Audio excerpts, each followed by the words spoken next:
Happy day 16. Here we are, another quick and brief video. I'm curious if you've wondered why I've kept them pretty short. And I thought it might be a good opportunity to convey that message to you. And it has to do with how people learn and how messages are received.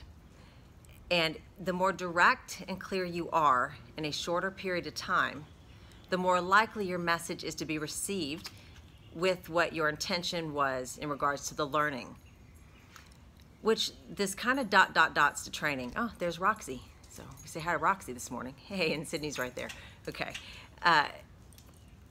If you are a trainer at all and you're responsible for training others, even your children for that matter, I always say if you train longer than 15 minutes, you are losing your audience. The learning that you want to occur is likely to get lost in the static of too much time. I was actually awarded Training Manager of the Year by one of the largest jewelers in the world.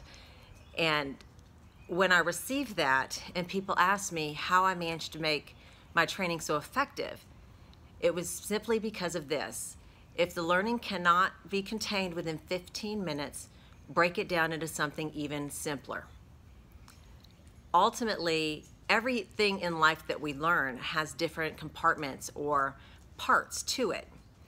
So if you're looking at a topic and it looks like, oh, to learn this, I got to teach them for an hour and a half, you need to break it down even simpler to just that first step then. Remember, training stops happening. Well, training can go on forever, but the learning from training, the actual retention of what it is you're trying to teach someone begins to get lost after 15 minutes.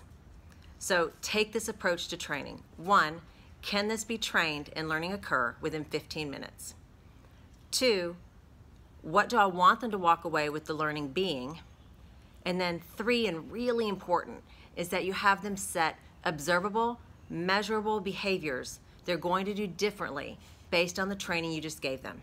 And again, if you're a parent, this works with children too. I'm not sharing anything with you all that is only exclusive to the workplace. So ultimately, a phrase I like to say is, when learning occurs, behaviors change and results improve.